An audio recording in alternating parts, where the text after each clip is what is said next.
I can't do it, John. That's impossible. Mary's words stopped me in my tracks. Sure enough, I had heard John. Wait, is she talking to my husband? But no, John is on a business trip. It's hard to believe he'd call Mary from there. Yet, I continued to hear Mary's voice saying, "John, that's why I can't." Then the next voice I heard left me stunned. "Swap his medicine with that one." I only caught that one sentence, but it was unmistakably John's voice. "Sorry, Amy. The truth is..." The next day, Mary confessed something to me, and at the same time I felt shocked. I was resolved. I must protect Mary no matter what. And John, you're the only one I'll never forgive. I'm Amy Johnson, a 55-year-old homemaker. Just the other day, my only son, Mike, got married, and I was feeling relieved. Mike had gotten a job a long time ago and moved out to become independent, but with this marriage, I finally felt the weight off my shoulders. My husband of the same age, John, and I were laughing, saying, "Now we've got to start thinking about our golden years." Originally, Mike lived alone in an apartment just a 5-minute drive from our house. It was a studio. So, after the wedding, the newlywed couple moved to a bigger apartment. This new place was even closer to us, about a 10-minute walk. John and Mike would say, "It's comforting to be close." But it made me a bit anxious. Being close means you have to be careful not to overstep your boundaries. I once received a piece of advice from a friend. I'm rounding up to 60. At this age, most of my friends are in the same boat, becoming mothers-in-law. And from them, I got all sorts of useful advice. What shocked me the most was something about a daughter-in-law. People have two sides, you know. Just because she's smiling on the outside, doesn't mean she's having fun. My friend said this with a serious face. Essentially, don't be fooled by just the facade of a daughter-in-law. It might be a twisted thought. Who would want to doubt the feelings behind a daughter-in-law's smile? But my friend's words had weight. In fact, this friend got along well with her daughter-in-law, seeing her frequently. "She's like a real daughter to me," she would always say. However, it turned out the daughter-in-law had been forcing herself to get along. One day, all the pent-up frustrations burst out, and the daughter-in-law had a breakdown. They were on the verge of cutting ties, but somehow things calmed down. No matter how you slice it, they're still outsiders. It's really about keeping the right distance. I've learned that the hard way. I can still recall the exhausted sigh of my friend, the sadness in her voice lingering in my memory. Mary, the girl who married my son Mike, is such a sweetheart. Always smiling, a great listener, genuinely adorable. I was almost surprised she agreed to marry Mike. Even after they moved, when John and I dropped by their apartment, Mary welcomed us with that same smile, adding, "Feel free to come over anytime." I'd like to believe there's no deceit in her words and smiles. But to take everything she says at face value and to impose on her hospitality would be risky. It's that kind of consideration that's necessary for a mother-in-law and daughter-in-law to get along well. By being mindful in this way, we've managed to build a good relationship. We only meet when invited by Mike and his wife. And unless there's a specific reason, we don't initiate contact. It feels a bit lonely, but thanks to this, we've been getting by without any issues. Then one day, something unexpected happened when Mike and Mary came over for a visit. What? What did you say? I had to ask again, to which Mike repeated what he'd said earlier. "So, I've been assigned an overseas post, and we'd like Mary to stay with you." Mike has traveled abroad for work before. But this was the first time he was being stationed overseas. Turns out, the assignment would last at least 2 years. With a chance of extension. 2 years is a long time. Isn't it safe for a couple to be apart like that? Wouldn't it be better if Mary went with you? Mary's got her job, and I'll be too busy overseas to be around much. It's more reassuring for her to live with you guys than alone in a strange place, right, Mary? When Mike sought confirmation, Mary nodded with a smile. Yes. We didn't mind. If we could support our eldest son and his wife, we would be glad to. But did Mary really want this? Might she not prefer to go abroad with Mike, even if it meant being in a strange place, rather than living with us, her in-laws? If Mary's parents were around, perhaps she could have turned to them, but sadly, both had already passed away. But she could just continue living on her own, right? The apartment is close by. And of course, we'd be happy to help out if needed. I thought it would be better for Mary to live independently. That's what I suggested to the young couple. But for some reason, Mary immediately said, "That won't work." What do you mean, it won't work? Well, it's just that. Mary hesitated. Mike then spoke for her. Mary has some past traumas, and she can't live alone because of them. Mary nodded vigorously. That's right. Well, we didn't know. Sorry about that. No, it's okay. If that was the case, living with us might be the only option. That's when John, who had been quietly observing, spoke up gently. If that's the case, she should stay with us. Don't hesitate. Mary's like our own daughter now. John said with a smile, and added. Plus, I'm often out late for work. It's better for Amy not to be alone, Mary being there would be comforting. Indeed, John's work didn't start too early in the morning, but he often came home around the last train at night. Having someone else around at such times is reassuring. Right. If Mary's okay with it, let's live together in harmony.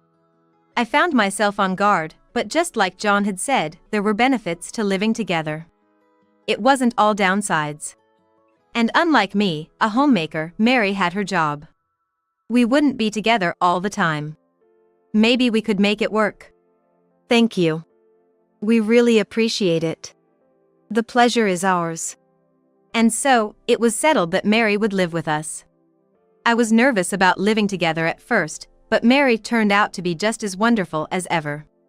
Good morning, Mom. If you'd like, how about joining me for breakfast?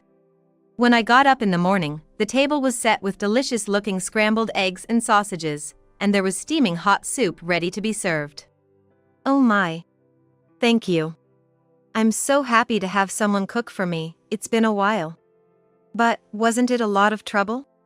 Not at all, I was making some for myself anyway. I hope it's to your liking. Let's dig in. Yum.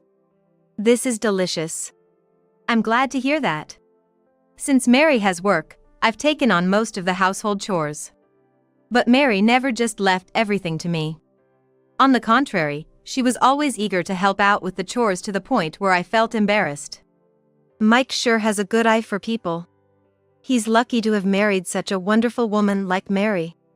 When I looked to John for agreement, he just smiled and nodded, indeed. Life together seemed to have no issues. However, about a month after we started living together, I noticed a change in Mary. She still helped with chores whenever she could, but she started to spend more time alone in her room. After meals, she'd quickly retire to her room and wouldn't come out until morning. Even in the mornings, she used to have breakfast with us, but now she'd leave for work before we even got up. Did I do something to make her dislike me? I feel so lonely. I couldn't help but vent to John when he returned home late one night. Are you sure you're not overthinking it? Besides, Mary might just need some time to herself, he replied. I know, but I can't shake the feeling that I'm being avoided. Living together with us, Mary must have been putting in a lot of effort every day. Perhaps she had grown tired of that. Lost in thought, John patted my shoulder and said, Don't worry too much about it. It's not good for your health. And don't you go collapsing again. I had previously been hospitalized for a stroke. Remembering that, John looked worried as he stroked my back. I'm fine. I'm taking my medication regularly now. But maybe you're right, I should stop overthinking things. After that, Mary started to avoid me more overtly, but I tried my best not to let it bother me. Weekdays were still bearable, but weekends were hard. On weekends, John would go out by himself, leaving me and Mary together. Even if we didn't go out, we used to spend time talking over snacks at home. But lately, Mary had been refusing even my invitations. And, perhaps out of dislike, she started leaving the house every weekend. Are you heading out? I ran into Mary on her way to the entrance and asked her casually. She frowned and said sharply, "It's none of your business, Mom. Just leave me alone." With that, she quickly left the house. I could clearly feel the rejection. It hurt more than I expected, as we had gotten along well in the beginning. Since then, I've naturally started avoiding Mary too. Will it be like this until Mike returns from abroad? Would it be better for us both if we stopped living together now? I wanted to discuss it with John, but he was never around when I needed him. He was away on a 2-week business trip. Dreading the weekends, I started going out more to avoid seeing Mary. I really didn't want to see Mary's face. So on that day off, I went out shopping as well. When I returned home, I could hear Mary's voice coming from the direction of the living room. She seemed to be talking to someone. Since Mary wouldn't have guests over without telling me, she must be on the phone. "I'm home," I said, approaching the room. As I was about to slide open the door, I realized Mary was indeed on the phone. Sure enough, she was on the phone. Convinced, I decided not to disturb her and was about to leave the area. That was when it happened. Mary raised her voice. "No, I can't, John. That's impossible." Mary's words made me stop in my tracks. I had definitely heard John. But no, John was supposed to be on a business trip. It seemed unlikely he'd call Mary from there. Yet, I could still hear Mary saying, "John. That's why I can't." An inexplicable unease began to bubble up inside me. I approached the room where Mary was, once more, and listened quietly. I could hear Mary's voice, but not the person she was speaking to. Without hearing both sides, I couldn't be sure it was John, nor understand the context of their conversation. Frustrated, I couldn't decide whether to leave or to interrupt. So I just stood there. Meanwhile, Mary sounded troubled over the phone, repeating "that's why it's impossible" several times. Was John asking her for a favor? Maybe I should offer to help. But what if she finds out I've been eavesdropping? It could worsen the already strained relationship between Mary and me. The thought saddened me since things were already tense as they were. As I was lost in my thoughts, Mary let out a pained cry. Almost simultaneously, I heard the sound of something dropping. Soon after, I heard John's deep voice fill the room. "Swap this medicine with that one." Probably, Mary had dropped her smartphone, causing it to switch to speaker mode inadvertently. Mary must have quickly picked it up because John's voice faded, and only hers was audible again. Before long, she said, "Understood," and then there was silence. She must have ended the call. I let out a sigh of relief and quietly went back to the entrance. Taking another deep breath to compose myself, I called out with feigned calm, "I'm home." "Oh, welcome back," Mary replied. She emerged from the room, her face tense. I couldn't possibly confront her about the phone call. Her expression was rigid as she returned to her room. Why was she on the phone with John? And who was the he mentioned in the call? Above all, the ominous phrase "swap the medicine" stuck in my mind. I considered asking Mary several times, but couldn't muster the courage. I wondered if Mary and John had been in touch behind my back. John's tone on the phone was uncharacteristically commanding. He doesn't even talk to me like that. What if Mary was plotting something behind my back? Or worse, what if John was threatening her? The unease wouldn't leave me, and I couldn't sleep that night. The next day, I was out of sorts from lack of sleep. Rubbing my heavy eyes, I was drinking water in the kitchen when Mary appeared. "Good morning, Mary." I greeted her with a hoarse voice due to the sleepless night. But her voice sounded even more drained and hoarse. As she looked down and murmured a quiet "good morning." "You don't seem well. What's wrong?" Could this be related to yesterday's phone call? Concerned, I peered at her face and was shocked. Mary's eyes, usually bright with double eyelids, were swollen to slits. Her cheeks wet with tears that continued to fall. "Mary! What's wrong? Are you okay?" I instinctively took her hand, and she gripped mine back tightly. "I'm sorry, Amy. Actually." Through tears, Mary explained something to me. It was hard to believe and incredibly shocking. I was so shocked after hearing everything, I didn't know how to react. Just stunned by Mary's sudden confession, my mind went completely blank.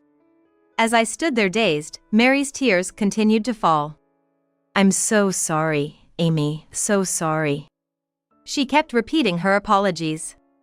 Snapping back to reality, I hugged her tightly. "What are you talking about? It's not all John's fault." Even as I tried to soothe her, Mary's tears wouldn't stop. She cried so hard that she started sobbing uncontrollably. I stroked her back in hopes of calming her down. "I'm sorry. It's my fault for keeping silent. I'm sorry." "It's not your fault, Mary. There are things that everyone finds impossible to share.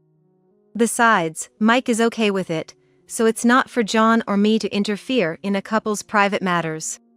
Saying it out loud helped me to start thinking more clearly. Anger towards John began to bubble up inside me.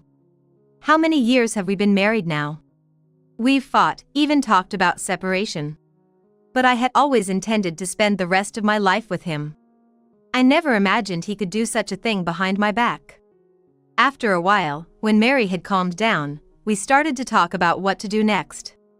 We should contact Mike before John returns from his business trip. Mary was reluctant to interrupt his work, but I disagreed. "Mike would care about you more than his job. How do you think he'd feel finding out about your troubles later?" With that, Mary silently agreed. But when we tried to call Mike, we couldn't get through. Maybe he was busy or sleeping, we didn't know. So, we decided to send an email instead, summarizing the key points and asking him to call back when he could. 2 days later, John returned from his business trip. "Oh, I'm beat." He repeated this as he handed me his bag and coat. While taking them, I said mechanically, "Welcome back." He looked around the living room. "Something wrong?" I asked. "Was just wondering where Mary is." He glanced around again. "Oh, she's out running some errands. Did you need her for something?" I asked with a smile, but he just looked away. "No, not really." "The bath's ready," I told him, and he just replied with a short okay and headed to the bathroom. While he bathed, I laid out the prepared papers on the table. I felt mixed emotions about confronting John with them. After decades of marriage, I never wanted to resort to such a thing. But after learning such a fact, I couldn't imagine continuing life with him. "Oh, that was a great bath." John looked content as he sat at the table with a towel around his neck. Normally, he would down a beer that was waiting for him. But noticing none was there, he squinted at me questioningly. "Hey, where's the beer?" "No beer today. Look at this instead." Urged by me, John looked at the paper laid out on the table and his eyes went wide. What is this?" Still staring at the table, John trembled. I clenched my fist tightly and said firmly, "It's divorce papers. I want a divorce." "Huh?" John shifted his gaze from the divorce papers to me. "Divorce? Why?" From John's voice and expression, I felt anger more than confusion. It was as if he wanted to shout, "How dare you tell me you want a divorce?" "But you wanted this, right? The divorce." John flinched. "No, I mean, that's not." He was mumbling, his words faltering. I couldn't help but burst into laughter. "What's so funny?" "Because you're just so flustered." "Oh, that's right. You didn't want a divorce, you wanted to remarry, didn't you?" John fell silent, his eyes darting from right to left. "I mean, I know everything." At my words, John's face turned ashen. "Everything? That you've been cheating with another woman. That you tried to tamper with my medication to be with her. And most unforgivably, that you threatened Mary." John's face, already pale, now began to drip with sweat. As he did so, he kept repeating, "No. That's not it." No use denying it. I heard it all from Mary. "Mary! That backstabber!" Mary had debts from before we got married. It seems that John found out about it when she was talking to Mike on the phone. She couldn't afford to live alone because she wanted to use her rent money for repayments. Once John knew she had no money, he must have felt superior to Mary. He had her do chores and treated her like a maid without me knowing. Since Mary couldn't afford to be thrown out, she couldn't stand up to John. She was keeping an eye on John every weekend to get away from him. That's when she caught him cheating. When she confronted him, he had the gall to say, "Amy will be the one who gets hurt." Then, as if resigned, since it's out now, he commanded Mary to tamper with the medicine. So, you thought of getting rid of me because I was in the way, huh? Having suffered a stroke before, I take medication daily without fail. It's the kind that keeps my blood from clotting. If I don't take it, I'm at high risk for clots, which could be life-threatening. Incredibly, John was planning to swap my medication with something else. Of all things, you were gonna swap it with vitamin pills. For most people, vitamins are just a supplement, but for me, they could be poison. Depending on the type, they could promote clotting and increase my risk of thrombosis. In other words, John was after my life. Anyway, I can't be with you anymore. Please, let's get a divorce. We'll discuss the settlement through lawyers later. John looked at me with frustration, then turned his glare to Mary. Mary, you would do this to me. You understand what you're in for. Mary looked scared for a moment, but when I took her hand, she glared back at him. I understand. I'm fine now. I have Amy. What did you say? Getting cocky, are we? John's eyes were bloodshot, and it looked like he might lunge at me any moment. But then, the next thing I knew, there was a racket at the front door, and Mike appeared out of breath. Are you okay? Mike stood in front of John as if to shield Mary. Mike, why are you here? I got a call from Mom and rushed back from overseas. Dad, I'm disappointed in you. Using Mary's debt as leverage, how could you? John fell to his knees, looking flustered. At first, I just wanted to use her weakness to break things off. But then, I needed money. Either way, it's despicable. I don't want to see your face ever again.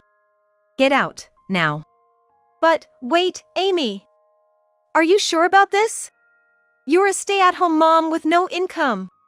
You won't be able to make ends meet. Don't you worry.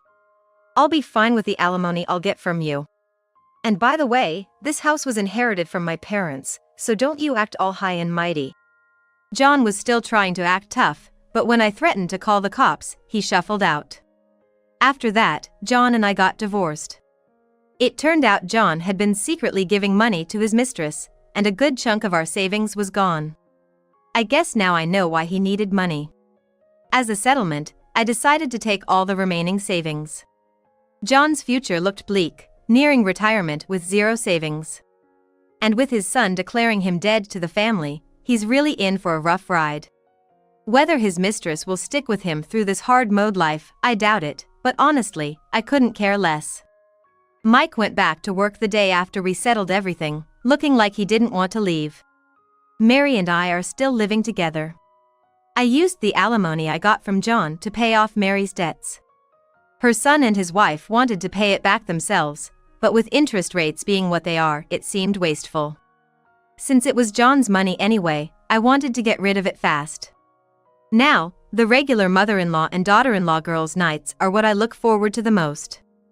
Until Mike comes home, Mary and I are gonna keep on living well together.